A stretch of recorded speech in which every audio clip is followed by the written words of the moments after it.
Hello neighbor, this is Curt with eTrailer. Today we're taking a look at the Benton Shifts&Grins 4x carrier on our 2025 Hyundai Palisade.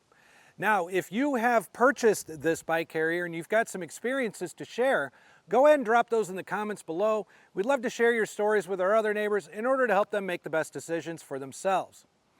Now, if you've been looking for a 4-bike platform rack to go into the hitch of your Hyundai Palisade, something that's going to be able to carry e-bikes and really a variety of different types of bikes, the Benton Shifts&Grins could be an excellent option for you. It's going to allow up to 55 pounds per bike tray on here. So it will accommodate some of your lighter weight e-bikes that are out there. It also has the ability to be either wheel or frame mounted. So whether you have fenders or a custom paint job or a carbon fiber frame, you're going to be able to really accommodate just about any bike style with this carrier. Now, as far as how it's going to fit on our Palisade, as you can see right here, we've got some really good clearance behind the rack with our bike. And the bike we chose for the test fit is really one of the bigger bikes that we have. It's got handlebars that are just over 15 inches long. It's got some bigger pedals. But even on a more rough terrain, if this is really shaking around on some rocky terrain, we're really in no danger of it making any contact with the back of the vehicle. Now, even though we only have one bike on here, you can imagine with 4 bikes that just like any platform rack, we are going to have some obstruction as far as visibility in the back. From here, we've got some obstruction on our tail lights, license plate, and rear view camera. And it's the rear view camera that I really want to talk about because, as you can see, there's an awful lot going on back here. So it's good to know just what kind of footprint you're leaving behind your bumper. And from the bumper to the furthest part of the rack, we're at 54.5 inches. So 54.5 inches, that's about 4.5 feet extra that you've got sticking off your bumper. That's something you really want to keep in mind whenever you're backing into some of those tighter spaces or even trying to parallel park. Another thing that's a good thing to look at, because it comes so far out, is our ground clearance. And our ground clearance is going to come to 19.5 inches right to the bottom of this pad right here.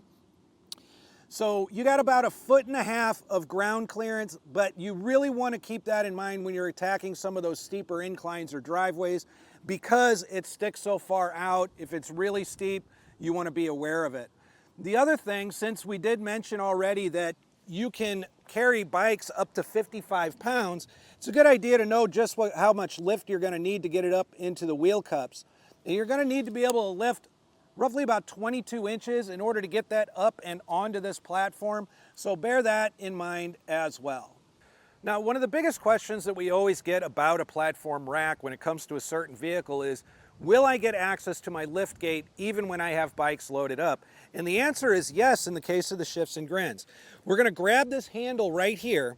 We're going to depress this button, and then we're going to gently lower it down to the ground until it contacts that pad that I had measured from earlier.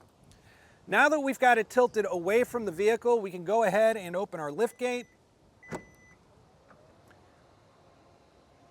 And we've got that cleared by maybe 1 to 2 inches, but we've still got it cleared. And keep in mind, this is a rather large bike that we have on here today. But now we can get in and out of the back of our vehicle if I need to get water, any extra equipment, my helmet, change my shoes, anything like that. Or maybe on my way home from a ride, I want to stop at the store and get everything loaded up in the back here. Because I have this tilt-away option, I'll be able to get in and out of here without any issues at all.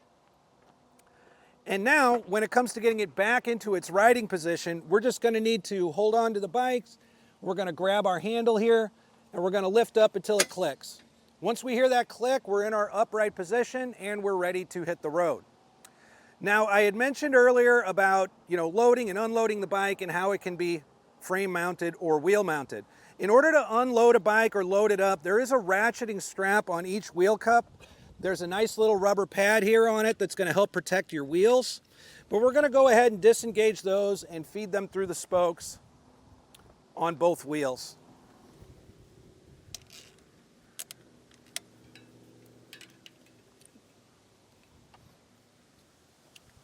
Once we have that done, we can come to our arm here.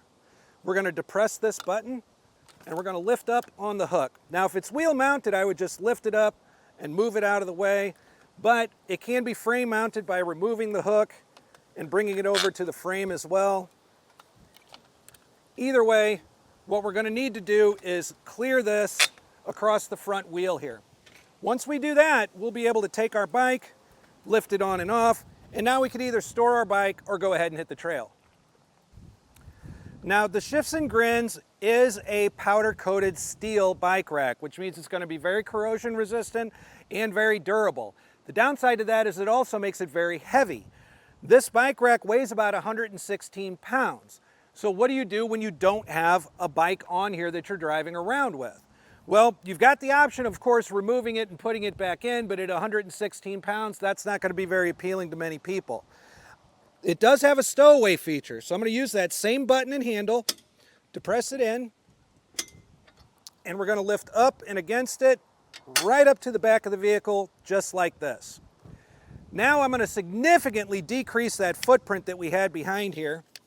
So we went from about 4.5 feet to about 1.5 feet. Now we are still going to get some obstruction back here. The taillights are going to be pretty visible to other drivers, but our rear view camera and our license plate generally will not be. So just bear in mind that even in the stowaway position, you do have an extra 1.5 feet back here that you need to account for. There is one other option that you can do, and this would be more if you wanted to keep the bike on the hitch and you weren't necessarily going around with 4 bikes all the time. This is essentially a 2-bike carrier with a 2-bike add-on. So you do have the option of removing these 2 trays if you're really more often going around with 2 bikes rather than 4. There is a U-shaped pin and clip that's going to secure it in from there. And then we also are going to have this knob here. We're just going to loosen that knob up all the way.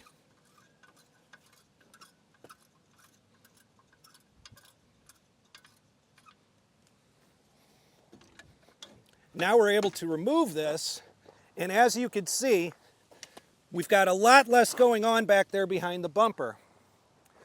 Now if I want to take it and put it in its upright position, now we've really got a lot of visibility and clearance back here. So if you're somebody that's going to be riding around with 4 bikes, maybe occasionally, it's great that you could take this apart and store 1/2 of it and leave the other half on, just as a convenience and a safer way to drive around with everybody else out on the road. So all in all, I think that if you're somebody that has a variety of different styles of bikes and you want something that is a bit modular and that you can carry 2 to 4, has a great weight capacity, I think the Benton Shifts&Grins is an excellent choice for you and your Hyundai Palisade. I'm Curt with eTrailer. Thanks for stopping by.